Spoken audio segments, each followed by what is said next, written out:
আল্লাহ বলেন, হে ঈমানদারেরা, নিজেকে জাহান্নামের আগুন থেকে বাঁচাও, অধীনস্থদেরকে জাহান্নামের আগুন থেকে বাঁচাও, নিজেও বাঁচো, অধীনস্থদেরকেও বাঁচাও।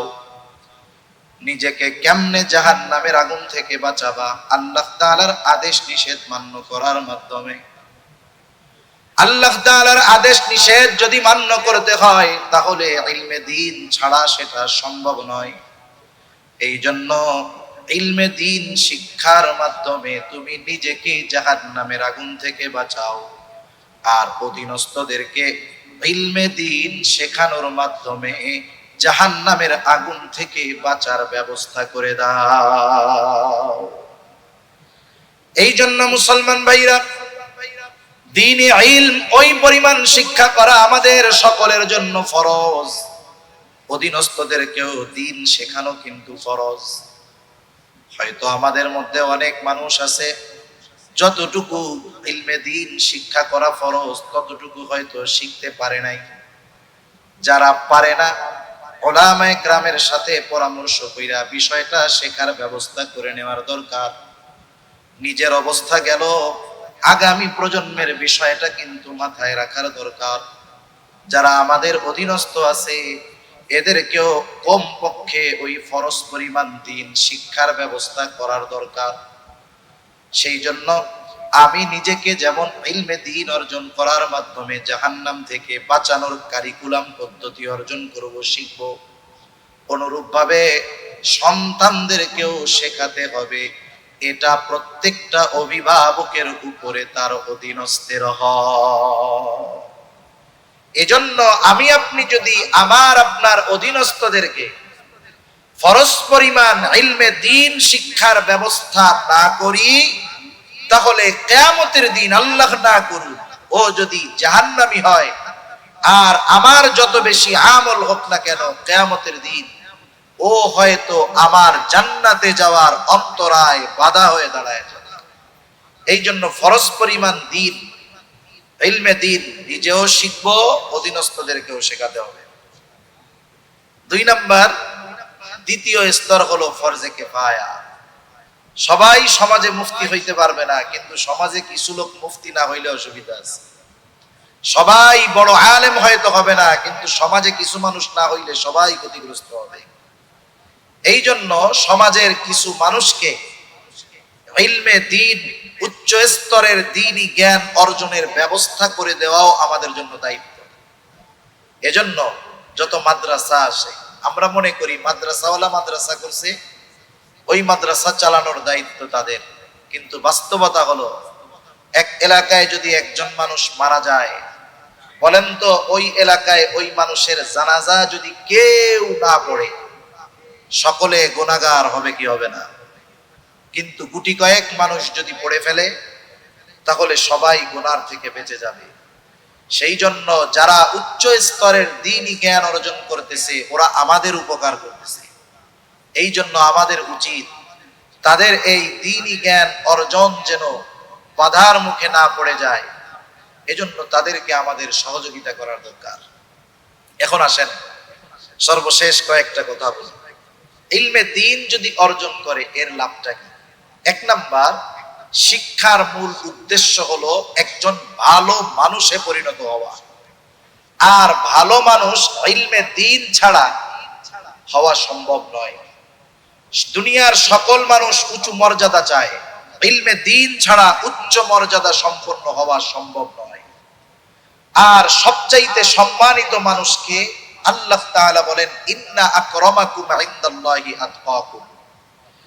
ইলমে দ্বীন অর্জন করলে সবগুলোই অর্জন হয়ে যায়। কেমনে? 1 নাম্বার, উচ্চ মর্যাদা লাভ করা যায়। আল্লাহ তাআলা বলেন, ইয়ারফাইল্লাহুল্লাযীনা আমানু মিনকুম ওয়াল্লাযীনা উতুল ইলমা দারাজাত।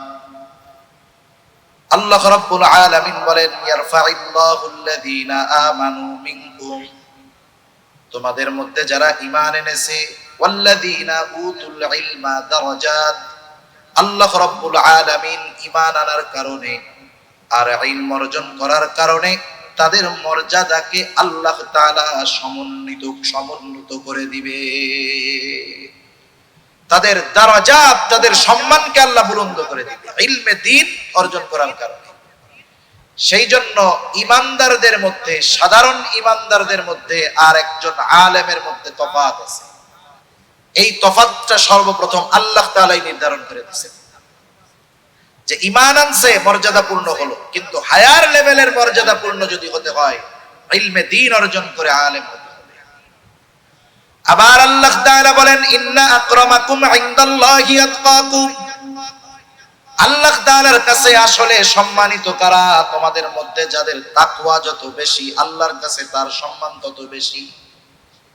এখন আসেন, তাকওয়া কার বেশি তথা খোদাভীতি কার বেশি? কে আল্লাহকে বেশি ভয় করে? দুনিয়ার মানুষের কথা বাদ দেন, আল্লাহ তাআলাই বলেন ইন্নামা ইয়াখশাল্লাহা মিন ইবাদিহিল উলামা। আল্লাহ তাআলাই বলেন যে নিশ্চয় বান্দাদের মধ্যে আলেমরাই আল্লাহকে বেশি ভয় করে। এই দৃষ্টিকোণ থেকে আল্লাহ তাআলার সুস্পষ্ট ঘোষণা, এই সমাজের মধ্যে দুনিয়ার মানুষ যা বলে বলুক, আল্লাহ এবং তার রাসূল জানায়া দিয়েছেন। নবীজি বলেন ফাদলুল আলিমি আলাল আবিদি কাফাদলি আলা আদনাকুম। একজন সাধারণ আবেদ আর আলেমের মধ্যে ডিসটেন্স কেমন? নবীজি বলেন তোমাদের মধ্যে আমার অবস্থান যেমন, সাধারণ মানুষের মধ্যে একজন আলেমের অবস্থান তেমন। সুবহানাল্লাহ। এই জন্য আমরা যদি ইলমে দ্বীন অর্জন করি তাহলে শিক্ষার মূল উদ্দেশ্য আমাদের অর্জন হবে। সাথে সাথে আল্লাহ তাআলা এবং রাসূলুল্লাহ সাল্লাল্লাহু আলাইহি ওয়াসাল্লামের ঘোষণা অনুযায়ী সর্বোচ্চ সম্মানিত মানুষে পরিণত হওয়া যাবে। এজন্য আপনাদের কাছে অনুরোধ, অনেকে হয়তো চিন্তা করতে পারেন যে আমরা এত আয়োজন করলাম, যুবক মানুষ আমরা আলেম না, হুজুর নিজেকে সুনাম হয়ে গেল। আমি তো নিজে কই নাই, এই সুনাম বা এই মর্যাদা দান করছেন কে? আল্লাহ তাআলা। এখন এটা আওয়াম অর্জন করতে পারে, তাকওয়া অর্জন যদি করে সে হয়তো পরিপূর্ণ আলেমের মতো হতে পারবে না, আল্লাহ তাআলা হয়তো কাছাকাছি পৌঁছায় দিতে পারে। যেমন দেখেন না, দুনিয়াতে অনেক জেনারেল মানুষ আছে যারা ওই রকম আল্লাহ ওয়ালাদের সোহবতে যাওয়ার কারণে দুনিয়ার অনেক প্রফেসর হযরত হয়ে গেছে। যেমন এই যে কয়েক মাস আগে বাংলাদেশের এক নিবৃতচারী বুজুর্গ প্রফেসর হামিদুর রহমান দুনিয়া থেকে চলে গেছে। উনি বুয়েটের একজন প্রফেসর ছিলেন। এই আল্লাহর বান্দার কোরআনের জন্য যে কি খেদমত, আমাদের মতো ইউটিউবে তো ওনারা আসেন, এই জন্য আমরা জানতে পারি না, কিন্তু এনাদের খেদমত বিশাল বিশাল খেদমত। এই যে সম্প্রতি সময়ে কাদিয়ানীরা পঞ্চগড়ে তাদের ইজতেমা করার প্রচেষ্টা করতেছে, উনি একেবারে কাদিয়ানীদের যেই গ্রাম পঞ্চগড়ে আহমদনগর, ওর সাথে বিশাল জমি কিনছেন মাদ্রাসার জন্য। গত বছরের অক্টোবরের শেষে ওইদিকে গেছি, ওলামায়ে কেরাম বলতেছে যে হুজুর 2 তালা হয়ে গেছে, সম্ভবত 3 তালার কাজ চলতেছে। আর এইটার পূর্ণাঙ্গ ব্যবস্থা প্রফেসর হযরত করছে। ওনার নাম হয়ে গেছে, আগে ছিল প্রফেসর সাহেব, হাফেজি হুজুরের সোহবতে যাইয়া নাম হয়ে গেছে প্রফেসর হযরত। কি হযরত হইছে? প্রফেসর হযরত হয়ে গেছে। সুবহানাল্লাহ। তা এই যে আমার যুবক ভাই যারা আছেন, হয়তো আপনি ইলম অর্জন করার সুযোগ হয় নাই ওই পরিমাণ, আপনার জন্য রাস্তা বন্ধ হয়ে যায়। আপনি আলেম না হইতে পারলেও তলিবুল ইলমের খাতায় নামটা লেখা আছে। তাহলে কি হবে? আপনি যখন এই নিয়তে সফর শুরু করলেন, তলিবুল ইলমের সফর, তখন কি হবে? আপনার জন্য গর্তের পিপিলিকা পর্যন্ত দোয়া করবে, ঠিক কিনা বলেন? আপনি ইলম অর্জন করতে পারেন নাই, যুবক ভাইদের বলবো, মুরব্বী যারা আছেন, এই যে 2, 3, 4 উলামায়ে কেরামের তত্ত্বাবধানে বিশ্ব ইজতেমা হবে। আসলে এই বিশ্ব ইজতেমা শুধু যাবে 3 দিন ঘুরবে, মানুষের কাছে শুধু কথা বলে চলে আসবে, এই জন্য ছিল না। এই দাওয়াত ও তাবলীগের পরিপূর্ণ হক আদায় হবে উলামায়ে কেরামের তত্ত্বাবধানে। আপনাদের এই সংগঠনের যিনি প্রধান উপদেষ্টা ইসমাইল খান সাহেব হাফিজাহুল্লাহ, যে ব্যক্তি কিছু জানে না ওনার কাছে গিয়ে যদি বলে হুজুর আমি তো ইলমে দ্বীন যতটুকু শেখা ফরজ আমি মনে হয় জানি না, কেমনে শিখবো? হুজুর তো তাবলিগে যাইতে কইল, আপনি একটু ব্যবস্থা করে দেন। দেখবেন উনি আপনাকে এমন এক জামাতের সাথে দিয়ে দিবে, 3 চিল্লা সময় দেন, 120 দিন উলামায়ে কেরামের তত্ত্বাবধানে থাকবেন। উলামায়ে কেরাম গতানুগতিক কিছু নিয়মের আলোকেই কাজ করবে তা না। যেই 6 উসুল আছে, উলামায়ে কেরাম এই 6 উসুলের আলোকে একটা মানুষ কিভাবে পরিপূর্ণ দিনদার হতে পারে, দিন শিখতে পারে, সেই ব্যবস্থা তারা করে দেয়। অনেক আলেমদের সাথে আমার পরিচয় আছে, জানা আছে। উনি সময় দিছেন, 1 চিল্লা গেছেন, সাথে এমন লোক গেছে সূরা ফাতিহা পড়তে বললে সে সূরা ফাতিহাই ঠিকমতো পড়তে পারে না। আলহামদুলিল্লাহ 1 চিল্লা দিছে, নামাজ পড়ার জন্য যত মাসলা মাসাইল ফরজ বিষয়গুলো আছে, দরকার আছে, সব 1 চিল্লার মধ্যেই পুরা শিখে ফেলছে। এমনও লোকের খবর জানা, 3 চিল্লা দিছে, সে কোরআন শরীফ পড়তেই পারতো না, বাংলা দেখা কয়েকটা সূরা মুখস্থ করছে। এখন বাংলা ইসলাম ধর্ম শিক্ষা ছিল বইয়ের নাম, এখন শুধু নাম হইল ইসলাম শিক্ষা। মূল টার্গেট এই শিক্ষা ব্যবস্থা থেকে ইসলামকে বাদ দিতে হবে। লেখায়ও যেমন থাকবে না, পড়ায়ও তেমন থাকবে না। এখন বলেন তো, ওই যে ধর্ম বই ছিল, ইসলাম ধর্ম, হিন্দু ধর্ম, বৌদ্ধ ধর্ম, এই চিন্তা যদি করত যে ইসলাম বাদ দেই, হিন্দু বাদ দেই, বৌদ্ধ বাদ দেই, খ্রিস্টান বাদ দেই, শুধু ধর্ম বই থাক, তাহলে মুসলমানদের সাথে সাথে অন্যান্য ধর্মের মানুষও ফুসলা উঠত। যারা ধর্মপ্রাণ, ওই ধর্মের ধার্মিক, তারাও। একটু খেয়াল করেন কেমন ষড়যন্ত্র। এই জন্য ধর্মের নাম বাদ না দিয়ে শুধু ধর্ম শব্দটাকে বাদ দিছে, অন্যগুলাকে বাদ দেয় নাই। এরপরে আমরা পাইছি, হয়তো আমরা মনে করি ইসলাম ধর্ম শিক্ষা পাইছি অথবা ইসলাম শিক্ষা পেয়েছি। এরপরে কিছুকাল ইসলাম ধর্ম বাদ দিয়ে বইয়ের নাম হইল ইসলাম শিক্ষা। আপনারা প্রাইমারি স্কুলে বা অন্যান্য জায়গায় পাইছেন তো ইসলাম শিক্ষা, নাকি পান নাই? আবার ইসলাম শিক্ষা এরকম কিছুকাল চলছে। টার্গেট কি? শিক্ষা ব্যবস্থা থেকে ইসলামকে নিশ্চিহ্ন করে দিতে হবে। এই যে কয়েক বছর ধরে দেখতেছি বইয়ের নাম ইসলামের সাথে নতুন আর একটা শব্দ যোগ করলো, ইসলাম ও নৈতিক শিক্ষা। নামটা খুব সুন্দর না? সুন্দর। সব সুন্দর আসলে সুন্দর না, কিছু সুন্দরের মধ্যে বড় ভয়ঙ্কর থাকে। এখন ইসলাম ও নৈতিক শিক্ষা, হুজুর খারাপ কি এই জিনিসটা? ভালোই তো, আপনাকে আসলে খালি চুলকায়, মানে আমাদের মানুষ বলে তো এরকম। এখন ইসলাম ও নৈতিক শিক্ষা, এখন বলেন একটা জিনিসকে যদি আপনি পরিপূর্ণ নিশ্চিহ্ন করে দিতে চান, ওই জায়গায় ওই জিনিসের বদলে নতুন আর একটা জিনিসকে সেটেল করতে হবে। আর হুট করে কিন্তু রাত, অন্ধকার রাত পরিপূর্ণ আলোকময় দিন হয় না। হুট করেই কিন্তু পরিপূর্ণ আলোকময় দিন ঘুটঘুটে অন্ধকার হয়ে যায়। ইসলামের সাথে নৈতিক শিক্ষা, এই শব্দ, নৈতিক শব্দটা যুক্ত করার ব্যাপারে ঘোর আপত্তি কেন?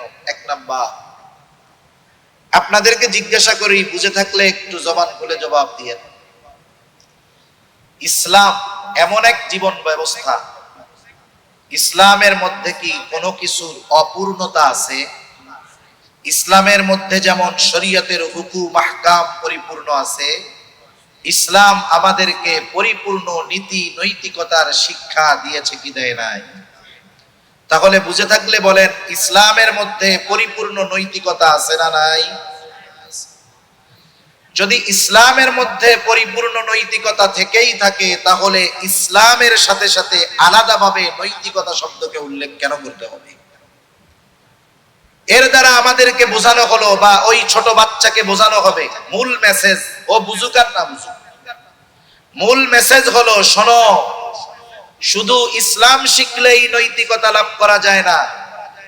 ইসলামের মধ্যে পরিপূর্ণ নৈতিকতা নাই। ভালো মানুষ, নৈতিকতা সম্পন্ন মানুষ হতে হলে ওই নৈতিকতা আলাদাভাবে শিখতে হয়। এখন আসেন, নাস্তিকেরা কি বলে জানেন? আমরা মুসলমান হব না, আমরা মানুষ হতে চাই, মানবতাই বড় ধর্ম। কত সুন্দর কথা না? বলে মানুষ তো তখন হবে যখন তার মধ্যে ধর্ম নয় বরং নীতি নৈতিকতা থাকবে। কত সুন্দর কথা নাস্তিকদের। মনে রাখতে হবে, জুলুম শুধু ক্ষমতা দিয়ে করে তা না, সুন্দর সুন্দর কথা দিয়েও কিন্তু জুলুম করা হয়। আপনার কাছ থেকে একজন সম্পদ কেড়ে নিবে দুই পদ্ধতিতে পারে। একটা হলো তার যদি ক্ষমতা থাকে আপনার উপরে ক্ষমতা প্রয়োগ করে ওইটাকে কেড়ে নিতে পারে, এটা কি জুলুম, এটা কি বলেন। দ্বিতীয় পদ্ধতিটি সে শক্তি প্রয়োগ করবে না, আপনাকে খুব ফুসলায়া ভুলায়া বালায়া লোভ দিয়া একেবারে আপনার স্বইচ্ছায় আপনার কাছ থেকে ওই জমিনটা সে লিখে নিতে পারে। এই ক্ষেত্রে একটাও কড়া কথা সে বলবে না, সে আপনাকে নরম কথা দিয়া আপনাকে জুলুম করে তার কার্য সে হাসিল করে ছেড়ে দিবে। এই জন্য এইরকম ভালো ভালো মানবতা, মানবাধিকার, নৈতিকতা শব্দ শুনলেই আগে বুঝতে হবে এই শব্দটা কার মুখ দিয়ে বের হচ্ছে। আমেরিকা যদি মানবতার কথা বলে তাইলে বুঝবেন যে এই দেশে বলতেছে ওদের শেষ। কারণ আমেরিকার মানবতা হলো মিথ্যা অপবাদ দিয়ে একটা দেশকে পুরো ধ্বংস করে দেওয়া। এখন আসেন ইসলাম ও নৈতিক শিক্ষা, তাহলে ইসলামের মধ্যে যদি পরিপূর্ণ নৈতিকতাই থাকে তাহলে আলাদাভাবে নৈতিকতা শব্দকে উল্লেখ করার কোনো দরকার ছিল না। কিন্তু কেন করছে? প্রথমে মনে রাখতে হবে শিক্ষা ব্যবস্থা থেকে ইসলামকে পরিপূর্ণ দূর করতে হবে। তার মানে কি প্রত্যেক ধর্মের আলাদা আলাদা বই থাকবে না, সব ধর্মের বই হবে কয়টা? একটা।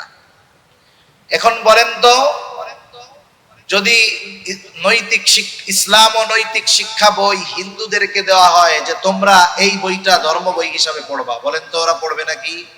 পড়বে না। তাহলে আসেন ইসলাম ও নৈতিক শিক্ষা কেন নৈতিকতাকে ব্যবহার করা হলো? একটা জিনিসকে যদি প্রতিষ্ঠিত করতে হয় বা একটা জিনিসকে যদি বাদ দিতে হয়, ওই বাদ যেই জিনিসটা দেওয়া হবে ওই জিনিসের সমকক্ষ আর একটা পরিচিত গ্রহণযোগ্য প্রসিদ্ধ জিনিসকে দাঁড় করাতে হবে। যখন 20 বছর ইসলাম ও নৈতিক শিক্ষা নামে বই চলতে থাকবে, মানুষের মধ্যে এই নৈতিক শব্দটা বেশি আকারে সামনে আসবে, অবস্থা পর্যবেক্ষণ করে ওরা এক সময় ইসলামকে বাদ দিয়ে বইয়ের নাম দিবে শুধু নৈতিক শিক্ষা। এখন কি হলো? ওই বইয়ের নাম নৈতিক শিক্ষা থাকবে। প্রত্যেকটা ধর্মগ্রন্থের, যেই ধর্ম হোক ওই ধর্মের ধর্মগ্রন্থের মধ্যে কিছু কিছু নৈতিক কথা আছে। এইবার ওই নৈতিক শিক্ষা বইয়ের মধ্যে প্রত্যেক ধর্ম থেকে কিছু কথা ঢুকিয়ে এনে এই বইটাকে এবং ওই বইয়ের শিক্ষার্থীদেরকে সেকুলার বানায়া ফেলা হবে। লিখে রাখতে পারেন, আজকে তারিখ দিয়ে লিখে রাখেন, এই মোল্লায় এই কথা কইয়া গেছে। যদি এই বিষয়টার পরিপূর্ণ প্রতিবাদ না হয়, শিক্ষা ব্যবস্থা যদি এই গতিতে পরিবর্তন হতে থাকে, যদি বাধা দেওয়া যায়, থামায়া দেওয়া যায়, তো আলহামদুলিল্লাহ। তাইলে 20 বছর পরে স্কুলের মধ্যে ইসলাম শিক্ষা নামে কোনো বই থাকবে না, যেমন নাকি অতীত থেকে পরিবর্তন হয়ে আসতেছে। তাহলে এই শিক্ষা ব্যবস্থা যেখান থেকে ইসলামকে দূর করে দেওয়া হবে, বলেন এই শিক্ষা আমাদের সন্তানদের জন্য কল্যাণকর না ক্ষতিকর? এবার আস্তে আস্তে একটু উপরের ক্লাসের দিকে যাই। আলিয়া মাদ্রাসার বইয়ের কথাটাই প্রথম বলি। আলিয়া মাদ্রাসার ক্লাস 6 এর একটা বই, নাম হলো শিল্প ও সংস্কৃতি শিক্ষা। শিল্প ও সংস্কৃতি শিক্ষা। এই বইয়ের কভার পেজে একেবারে প্রথম পৃষ্ঠার মধ্যে ছবি দেওয়া হয়েছে, সুন্দর একটা ছবি। ছবিটা কি? যে ছবির মধ্যে দুইটা মেয়ে, একটা মেয়ে হারমোনিয়াম বাজাইতেছে, গান গাচ্ছে, আর একটা মেয়ে নাচানাচি করতেছে।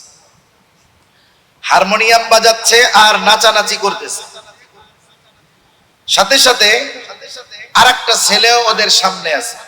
এদের মাথার মধ্যে কোনো হিজাব নেকাব কোনো কিছু নাই, সাথে সাথে এরা বেপরদায় অবস্থায় পরিপূর্ণ মুখ খুলে আছে। এই যে দাখিল 6ষ্ঠ শ্রেণী, এটা কি স্কুলে পড়ায় না আলিয়া মাদ্রাসায় পড়ায়?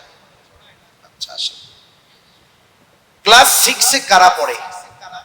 যাদের বয়স কমপক্ষে 7, 6, 6, 12, 13 বছরের কমে ক্লাস 6 এ পড়ে না।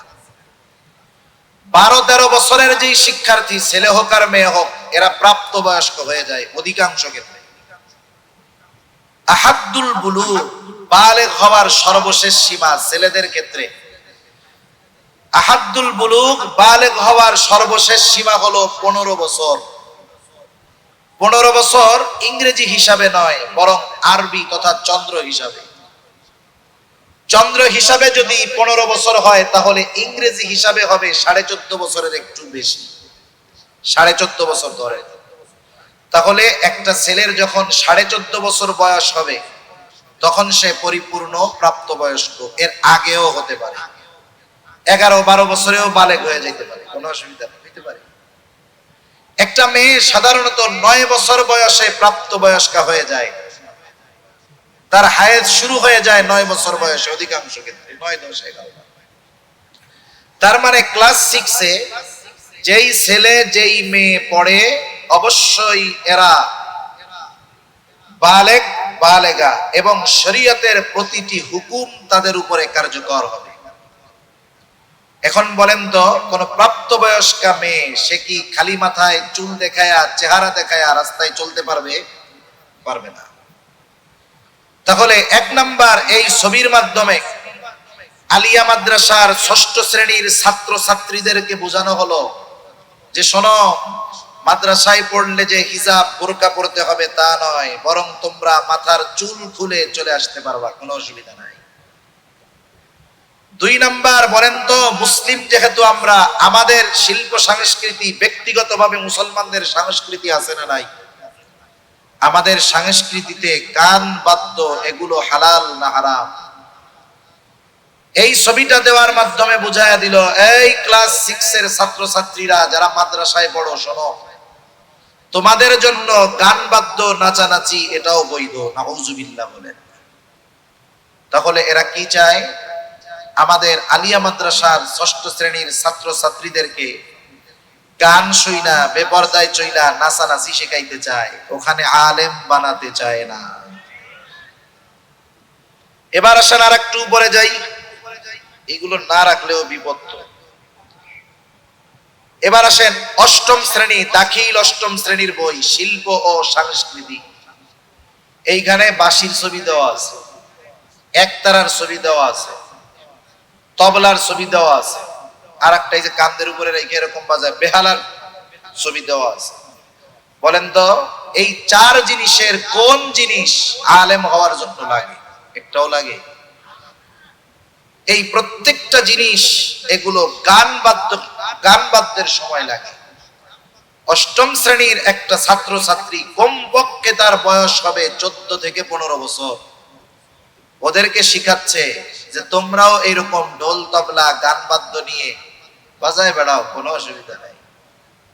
তাহলে স্কুলের কথা পরে রাখেন, আলিয়া মাদ্রাসার মধ্যেও আমাদের সন্তানদেরকে দিনহীন করার অপচেষ্টা চালানো হচ্ছে, ঠিক কিনা বলে?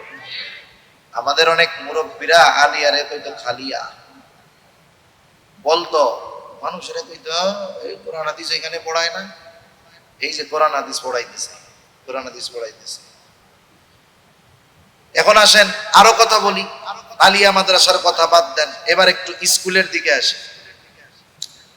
স্কুলের 7ম শ্রেণীর একটা বই, ইতিহাস ও সামাজিক বিজ্ঞান। ইতিহাস ও সামাজিক বিজ্ঞান, সব বলতে গেলে অনেক সময় চলে যাবে, 11:30 বেজে গেছে, সময় কেমনে যায়।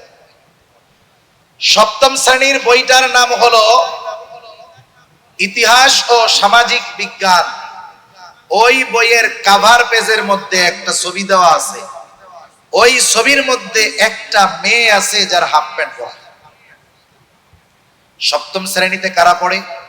কমপক্ষে 13 বছরের ছেলে মেয়ে পড়ে, এটা হলো কম, আরো বেশি হইতে পারে। ধরেন 14 বছরের ছেলে মেয়ে পড়ে, এরা পরিপূর্ণ বালেগ বালেগা, কোনো সন্দেহ নাই। এখন বলেন তো, 14 বছরের ছেলে যদি হাফ প্যান্ট পরে,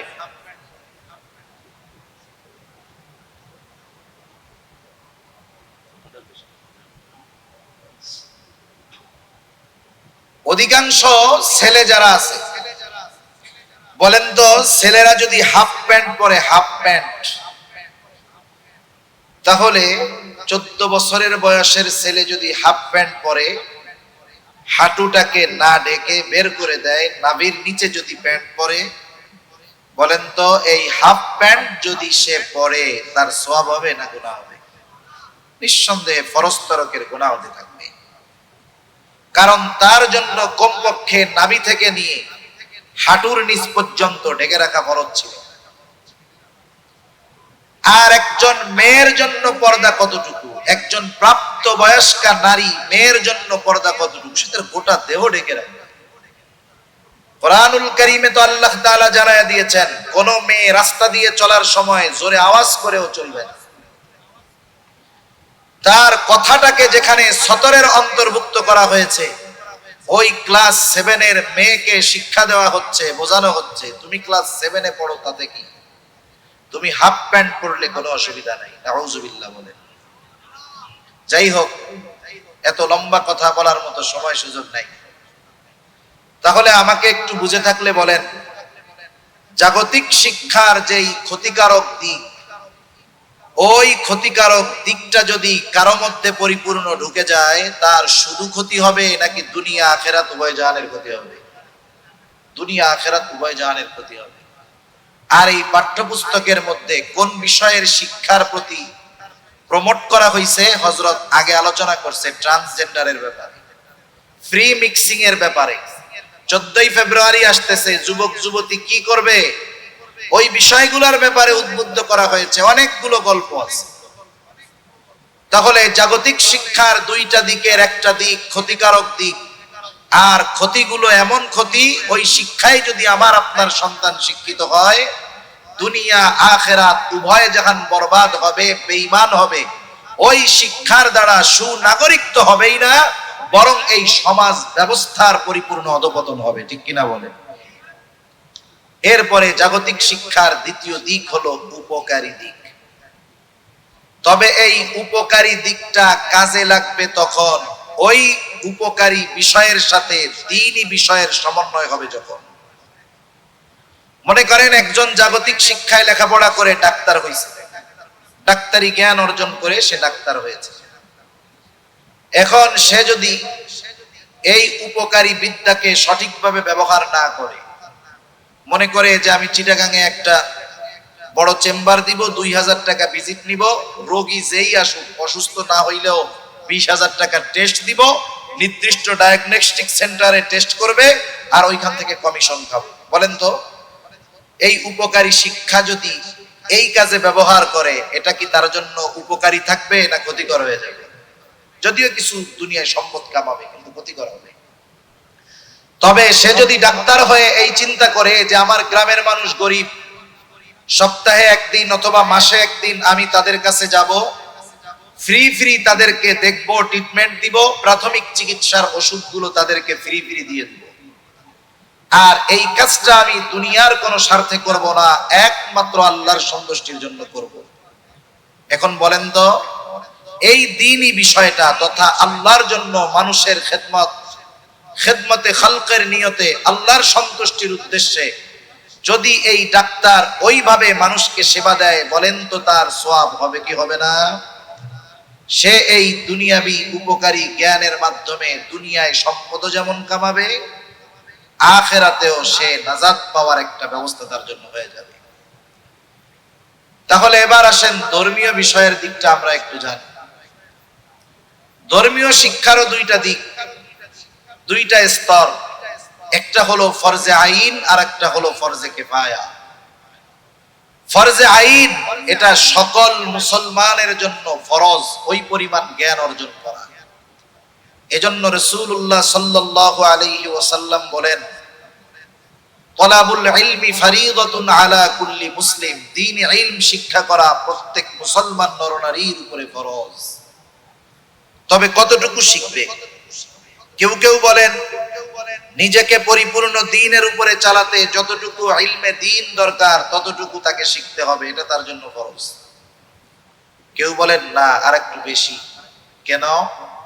কারণ আল্লাহ তাআলা কোরআনুল কারীমের মধ্যে বলেন, ইয়া আইয়ুহাল্লাযীনা আমানু কু আনফুসাকুম ওয়া আহলিকুম নারা। ওয়াকুদুহান নাসু ওয়াল হিজারা। আল্লাহ তাআলা বলেন, হে ঈমানদারেরা, নিজেকে জাহান্নামের আগুন থেকে বাঁচাও, অধীনস্থদেরকে জাহান্নামের আগুন থেকে বাঁচাও, নিজেও বাঁচো, অধীনস্থদেরকেও বাঁচাও। নিজেকে কেমনে জাহান্নামের আগুন থেকে বাঁচাবা? আল্লাহ তাআলার আদেশ নিষেধ মান্য করার মাধ্যমে। আল্লাহ তাআলার আদেশ নিষেধ যদি মান্য করতে হয় তাহলে ইলমে দ্বীন ছাড়া সেটা সম্ভব নয়। এই জন্য ইলমে দ্বীন শিক্ষার মাধ্যমে তুমি নিজেকে জাহান্নামের আগুন থেকে বাঁচাও, আর অধীনস্থদেরকে ইলমে দ্বীন শেখানোর মাধ্যমে জাহান্নামের আগুন থেকে বাঁচার ব্যবস্থা করে দাও। এই জন্য মুসলমান ভাইরা, দ্বীনে ইলম ওই পরিমাণ শিক্ষা করা আমাদের সকলের জন্য ফরজ। অধীনস্থদেরকেও দ্বীন শেখানো কিন্তু ফরজ। হয়তো আমাদের মধ্যে অনেক মানুষ আছে যতটুকু ইলমে দ্বীন শিক্ষা করা ফরজ ততটুকু হয়তো শিখতে পারে নাই। যারা পারে না, উলামায়ে কেরামের সাথে পরামর্শ কইরা বিষয়টা শেখার ব্যবস্থা করে নেওয়ার দরকার। নিজের অবস্থা গেল, আগামী প্রজন্মের বিষয়টা কিন্তু মাথায় রাখার দরকার।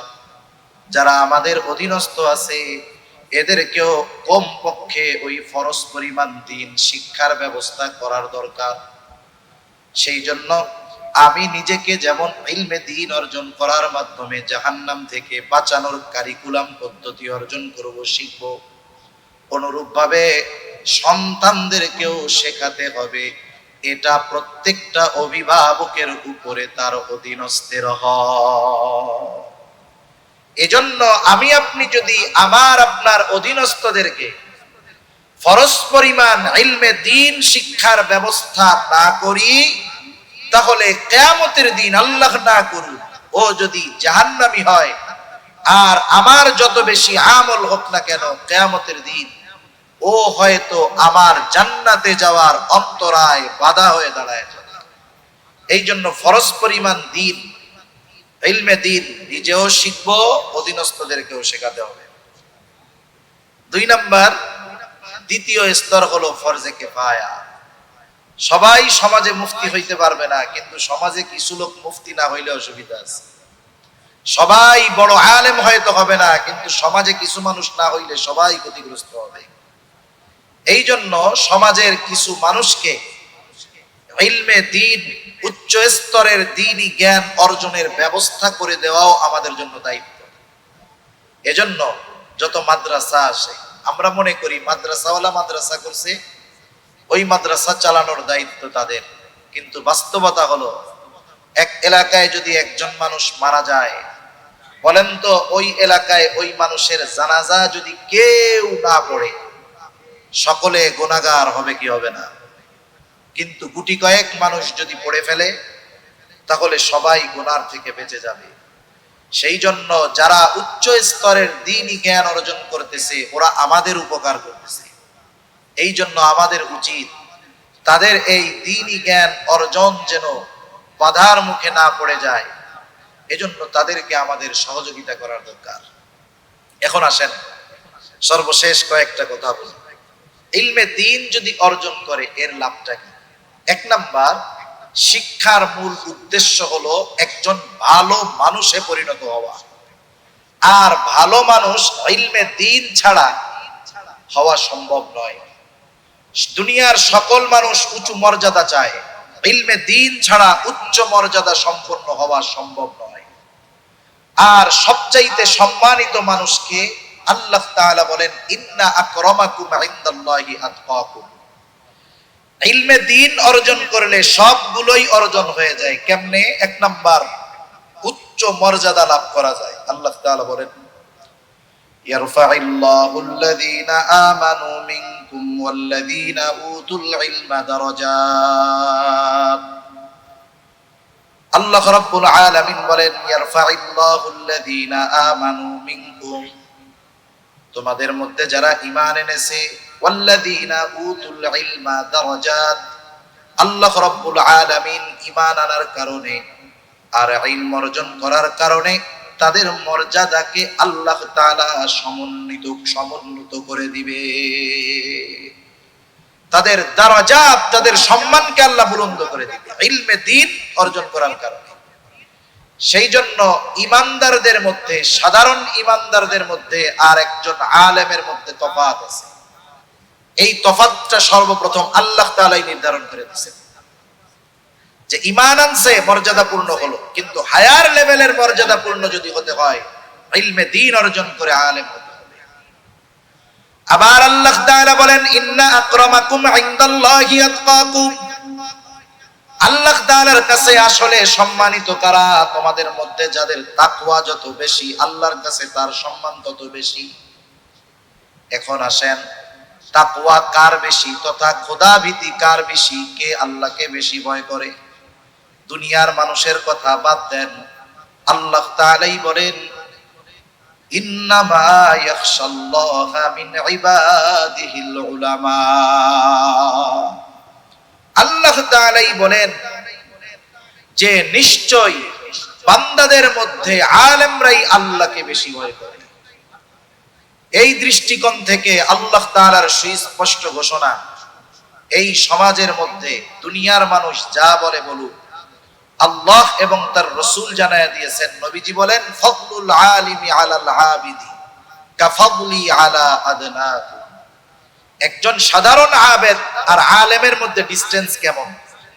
নবীজি বলেন তোমাদের মধ্যে আমার অবস্থান যেমন, সাধারণ মানুষের মধ্যে একজন আলেমের অবস্থান তেমন। সুবহানাল্লাহ। এই জন্য আমরা যদি ইলমে দ্বীন অর্জন করি তাহলে শিক্ষার মূল উদ্দেশ্য আমাদের অর্জন হবে। সাথে সাথে আল্লাহ তাআলা এবং রাসূলুল্লাহ সাল্লাল্লাহু আলাইহি ওয়াসাল্লামের ঘোষণা অনুযায়ী সর্বোচ্চ সম্মানিত মানুষে পরিণত হওয়া যাবে। এজন্য আপনাদের কাছে অনুরোধ, অনেকে হয়তো চিন্তা করতে পারেন যে আমরা এত আয়োজন করলাম, যুবক মানুষ আমরা আলেম না, হুজুর নিজেকে সুনাম হয়ে গেল। আমি তো নিজে কই নাই, এই সুনাম বা এই মর্যাদা দান করেছেন কে? আল্লাহ তাআলা। এখন এটা আওয়াম অর্জন করতে পারে, তাকওয়া অর্জন যদি করে সে হয়তো পরিপূর্ণ আলেমের মতো হতে পারবে না, আল্লাহ তাআলা হয়তো কাছাকাছি পৌঁছায় দিতে পারে। যেমন দেখেন না, দুনিয়াতে অনেক জেনারেল মানুষ আছে যারা ওই রকম আল্লাহ ওয়ালাদের সোহবতে যাওয়ার কারণে দুনিয়ার অনেক প্রফেসর হযরত হয়ে গেছে। যেমন এই যে কয়েক মাস আগে বাংলাদেশের এক নিবৃতচারী বুজুর্গ প্রফেসর হামিদুর রহমান দুনিয়া থেকে চলে গেছে। উনি বুয়েটের একজন প্রফেসর ছিলেন। এই আল্লাহর বান্দার কোরআনের জন্য যে কি খেদমত, আমাদের মতো ইউটিউবে তো ওনারা আসেন, এই জন্য আমরা জানতে পারি না, কিন্তু এনাদের খেদমত বিশাল বিশাল খেদমত। এই যে সম্প্রতি সময়ে কাদিয়ানীরা পঞ্চগড়ে তাদের ইজতেমা করার প্রচেষ্টা করতেছে, উনি একেবারে কাদিয়ানীদের যেই গ্রাম পঞ্চগড়ে আহমদনগর, ওর সাথে বিশাল জমি কিনছেন মাদ্রাসার জন্য। গত বছরের অক্টোবরের শেষে ওইদিকে গেছি, ওলামায়ে কেরাম বলতেছে যে হুজুর 2 তালা হয়ে গেছে, সম্ভবত 3 তালার কাজ চলতেছে। আর এইটার পূর্ণাঙ্গ ব্যবস্থা প্রফেসর হযরত করছে, ওনার নাম হয়ে গেছে, আগে ছিল প্রফেসর সাহেব, হাফেজি হুজুরের সোহবতে যাইয়া নাম হয়ে গেছে প্রফেসর হযরত। কি হযরত হইছে? প্রফেসর হযরত হয়ে গেছে। সুবহানাল্লাহ। তা এই যে আমার যুবক ভাই যারা আছেন, হয়তো আপনি ইলম অর্জন করার সুযোগ হয় নাই ওই পরিমাণ, আপনার জন্য রাস্তা বন্ধ হয়ে যায়। আপনি আলেম না হইতে পারলেও তলিবুল ইলমের খাতায় নামটা লেখায়, তাহলে কি হবে? আপনি যখন এই নিয়তে সফর শুরু করলেন, তলিবুল ইলমের সফর, তখন কি হবে? আপনার জন্য গর্তের পিপিলিকা পর্যন্ত দোয়া করবে, ঠিক কিনা বলেন? আপনি ইলম অর্জন করতে পারেন নাই, যুবক ভাইদের বলবো, মুরব্বী যারা আছেন, এই যে 2, 3, 4 উলামায়ে কেরামের তত্ত্বাবধানে বিশ্ব ইজতেমা হবে। আসলে এই বিশ্ব ইজতেমা শুধু যাবে 3 দিন ঘুরবে, মানুষের কাছে শুধু কথা বলে চলে আসবে, এই জন্য ছিল না। এই দাওয়াত ও তাবলীগের পরিপূর্ণ হক আদায় হবে উলামায়ে কেরামের তত্ত্বাবধানে। আপনাদের এই সংগঠনের যিনি প্রধান উপদেষ্টা ইসমাইল খান সাহেব হাফিজাহুল্লাহ, যে ব্যক্তি কিছু জানে না ওনার কাছে গিয়ে যদি বলে হুজুর আমি তো ইলমে দ্বীন যতটুকু শেখা ফরজ আমি মনে হয় জানি না, কেমনে শিখবো? হুজুর তো তাবলিগে যাইতে কইলো, আপনি একটু ব্যবস্থা করে দেন। দেখবেন উনি আপনাকে এমন এক জামাতের সাথে দিয়ে দিবে, 3 চিল্লা সময় দেন, 120 দিন উলামায়ে কেরামের তত্ত্বাবধানে থাকবেন। উলামায়ে কেরাম গতানুগতিক কিছু নিয়মের আলোকেই কাজ করবে তা না। যেই 6 উসুল আছে উলামায়ে কেরাম এই 6 উসুলের আলোকে একটা মানুষ কিভাবে পরিপূর্ণ দিনদার হতে পারে, দিন শিখতে পারে, সেই ব্যবস্থা তারা করে দেয়। অনেক আলেমদের সাথে আমার পরিচয় আছে, জানা আছে। উনি সময় দিছেন, 1 চিল্লা গেছেন, সাথে এমন লোক গেছে সূরা ফাতিহা পড়তে বললে সে সূরা ফাতিহাই ঠিকমতো পড়তে পারে না। আলহামদুলিল্লাহ 1 চিল্লা দিছে, নামাজ পড়ার জন্য যত মাসলা মাসাইল ফরজ বিষয়গুলো আছে দরকার আছে সব 1 চিল্লার মধ্যেই পুরা শিখে ফেলছে। এমনও লোকের খবর জানা 3 চিল্লা দিছে, সে কোরআন শরীফ পড়তেই পারতো না, বাংলা দেখা কয়েকটা সূরা মুখস্থ করছে, এখন বাংলাদেশ আসছে। এজন্য যুবক ভাইদেরকে বলবো, সুযোগ যদি থাকে দাওয়াত ও তাবলীগের মেহনতে সময় দিবেন। সাথে সাথে যাদের সুযোগ আছে সন্তানদেরকে ওই নাস্তিক যদি না বানাতে চান, ঈমান যদি বাঁচাতে চান, অবশ্যই দ্বীন শিক্ষায় শিক্ষিত করতে হবে। সাথে সাথে যুবক তরুণ প্রজন্মকে বলবো আপনারা উলামায়ে কেরামের সাথে একটু সংস্পর্শ রাখবেন।